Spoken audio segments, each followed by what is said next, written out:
All right, so in this video, we're going to talk about the circle of fifths, and I'm going to pull up charts and we're going to talk through it, and it's totally going to make sense by the end of this video. There's a lot of misconceptions about what it is and how do you use it, and I found that most of the information online doesn't really gear itself towards guitar players. So this is going to be a guitar-centric look at the circle of fifths, and not just guitar, I should say fretted instruments. So if you're a mandolin player, or banjo player, bass player, this will relate to you as well. All right, so in this video we're going to be doing a breakdown of how to use the circle of fifths, but if you'd like the practice materials that go along with this, where I've got a jam track and multiple keys, and you're going to be using the circle to transpose and all of that, you can get all of the extra material by going to activemelody.com, go to the weekly lessons page, and do a search for EP 408. Most of the conversation that I've seen around circle of fifths tends to be around key signatures and how many flats are in a key or how many sharps are in a key, and using it that way, which is great if you're a horn player or a piano player or you rely on reading sheet music, but most of us that play guitar, we just don't. And I know somebody's going to correct me out there and say, oh, wait, hang on, I do. But if you do, you're in the minority. Most guitar players, and fretted instrument players for that matter, don't rely on sheet music. And the reason for that is because with fretted instruments we have multiple positions to play the same note. If you see middle C, for example, on sheet music, and you sit down at a piano, there's one place I can push to get middle C on a piano. But on a guitar I can play a C note here, I can play the same note here, I can play the same note here, and so forth, right? So there's confusion over that. So when I see a note on sheet music, it's sort of like, which one are they talking about? That's why tablature is more popular. Okay, so that's the reasoning behind it. But let's talk about some practical uses for it. So here's what the circle looks like. You can see that there's two rings. There's an outer ring and then there's an inner ring. And we're going to start off by talking about that outer ring. We'll get to the inner ring in a minute. But the notes are placed in an order so that they're 5 intervals apart. So between a C and a G is 5 intervals, between a G and a D is 5 intervals, and so forth all the way around. And that's why it's called the circle of fifths. And if you don't know what I mean by that when I'm talking about intervals and stuff, don't worry about it. We're still going to get to how you actually use this thing. That's just how it's constructed. And a lot of people spend all their time on that, but we're not. We're going to move past that. So that's what the circle looks like. Now, how do you use it?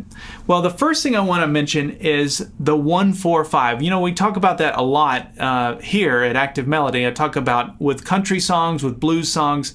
It's just your typical format, bluegrass, where, you know, a song has a 1 chord, a 4 chord, and a 5 chord. Well, you can use the circle of fifths to very quickly identify what your 1-4-5 is. For example, if we were to look in the key of C, we're going to start right at the top just because it's easiest to see. You start with a C. If you look one space to the left, that's your 4 chord. And if you look one space to the right, that's your 5 chord. So very quickly I can determine my 1, my 4, and my 5 chord just by looking at the circle. And as another example, let's say I wanted to play a blues in the key of E and I wanted to know what the chords are. I just find E on the outer circle, and that's my 1 chord. If I look one space to the left, that's my 4 chord, which is an A. And if I look one space to the right, that's my 5 chord, which is a B. So it's just a very quick and easy way to find your 1-4-5. Now what if I wanted to find the 1-4-5 in the key of C sharp? And I'm looking on this circle and I'm not seeing a C sharp anywhere. Where is it? And that's, you know, in the guitar world, we always talk about things in sharps. We kind of tend to ignore flats. But in theory world, you wouldn't really refer to that key as being C sharp. You would say it's a D flat. Now it's the same note, but it's just in how you refer to it. Just to explain what that is, if you don't know sharps and flats, if this is my A note and I go up 1, that's an A sharp, right? And if this is my B note, I can go down 1 and I'll be playing that same note, that's a B flat. So there's a B flat and an A sharp are the same note. So that's how you can use the circle to really quickly find your 1-4-5. All right, let's move on. Let's find another good use for it. What if I wanted to find a relative minor? Some of you know what that is, some of you don't. I'll explain what it is in just a minute, but this is where we're going to start using that inner circle now. The inner circle has minor chords. You can see the little small m, that means minor. So for the key of C, the relative minor is A minor. And you can look on the circle and see what I'm talking about. Right below C is the A minor. So the relative minor for G is E minor. So that's a quick and easy way to find a relative minor chord. Now, what is a relative minor chord? Why do I care about that? Well, for every major chord, there's a relative minor, and those two chords are related. And the way that they're related is they share the same scale. So the C major scale, for example, is the same scale as the A minor or the A natural minor scale. They're the same notes. The only difference is I'm going to highlight or start on the C note when I'm playing the C major scale, and when I'm playing the A minor scale, I would highlight or try and focus more on the A note in that scale. All right, so this is in the key of A. We're going to have an A chord, and then we're going to go to the relative minor, which is the F sharp minor. And you can look on your circle of fifths and see that F sharp minor is a relative minor. Now watch this. I'm just going to play the A major scale. Even over the F sharp minor, it works.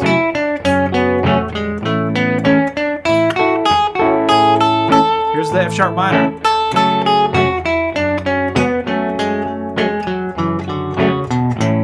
So you can see how that works. You take the same scale and it works between the two chords. That's why it's called a relative minor.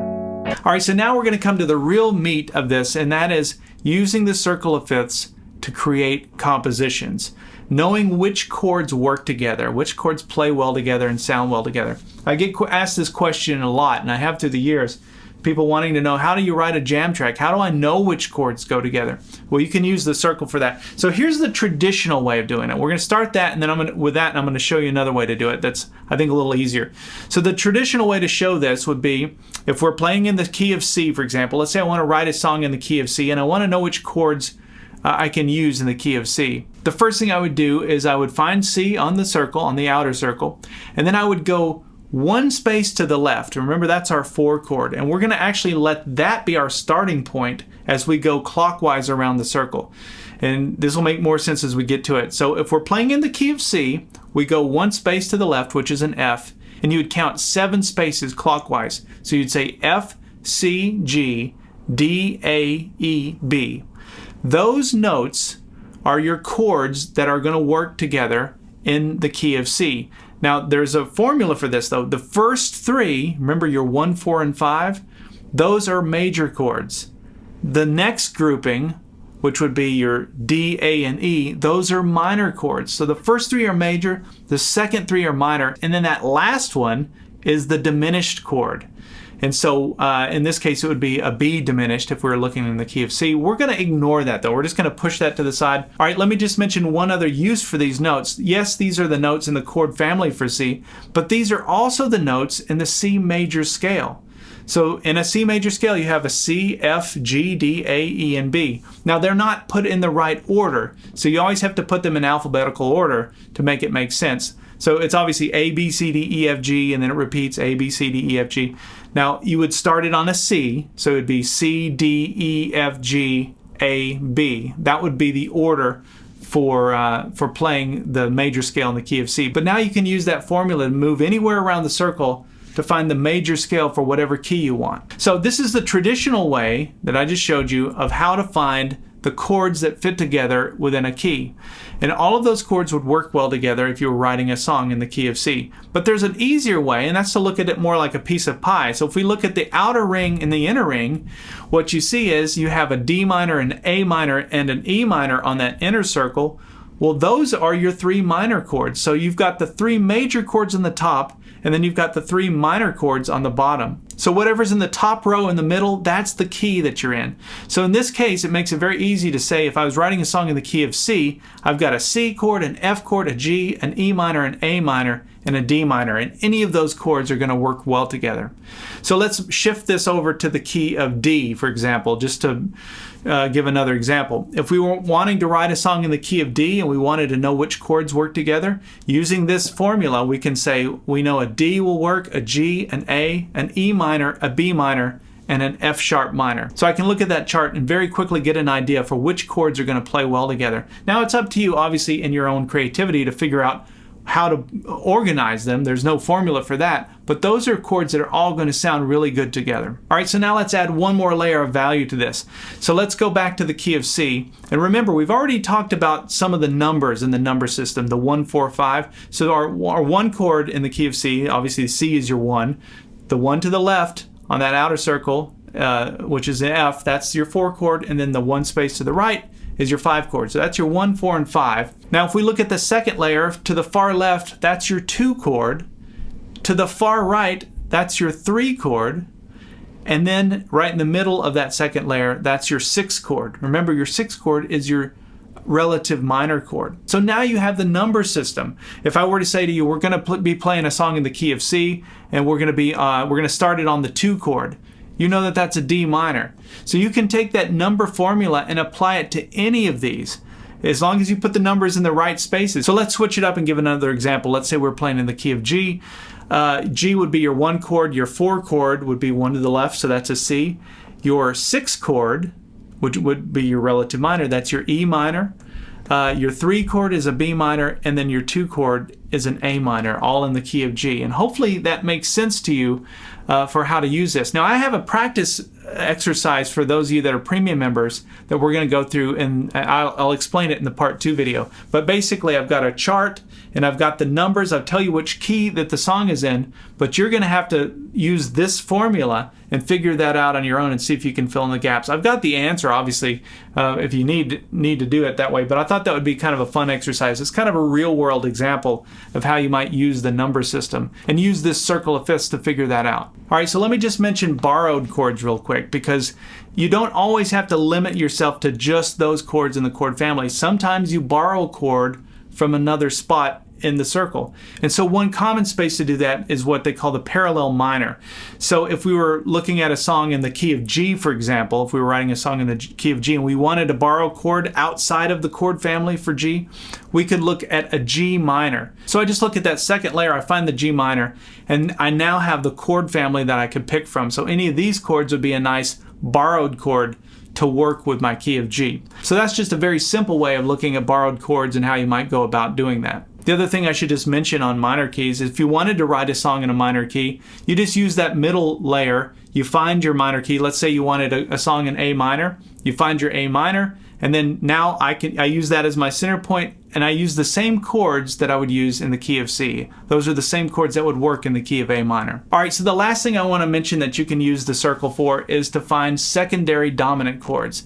And I did a lesson on this. I'll put it up on the screen right now. If you're not familiar with what a secondary dominant chord is, I've got a great lesson with practice material for that. But basically, to summarize, a secondary dominant chord is the 5 chord of another chord in the song. And you do that, you can work those in to create tension. So for example, if I was playing a chord arrangement that went from a C to an A minor, right? The 1 chord to its relative minor. That's okay, that works, but what if I wanted to create more tension? I can add the 5 chord of the A minor. And I could add the 5 chord of any chord in an arrangement, but let's say I wanted to add a 5 chord to the A minor. It would sound like this. You can see how it added much more tension right in the middle. That 5 chord built to something and then it released on the A minor. And so that's what the secondary dominant chord is. Now the E7 that I played there, that's not a chord that's in the chord family for C. So then the question is, how did I know to use that E7 chord to resolve on the A minor? Well, A minor was the note that I wanted to resolve to, so I have to ask myself, what is the 5 chord of A minor? And so I use the chart for that. So if I look on the chart, I can find the A minor. Remember, your minor chords are on the middle layer, or the second layer. So I find the A minor and I look 1 space to the right. Now, in that case, it's showing an E minor, but I just look at the E part. So I know that E is the note, and then I make it an E7. And you could do that for any of these, even on the outer layer. So if I wanted to find the 5 chord for a G, for example, I just look 1 space to the right, I see that it's a D, and I make that a D7. So D7 is the 5 chord, it resolves to the G. So now you can use the circle of fifths to very easily find those secondary dominant chords and work those into your chord arrangements as well. All right, so that wraps up the instructional part of the circle of fifths. Now remember to come over to Active Melody and join us for the exercises where I've got this in I've got the practice material in multiple keys, so you can practice transposing and using the circle of fifths in a very practical way. So you can check all of that out by going to activemelody.com and then do a search for EP408. All right, I hope you've enjoyed it this week. We'll see you next week for something new.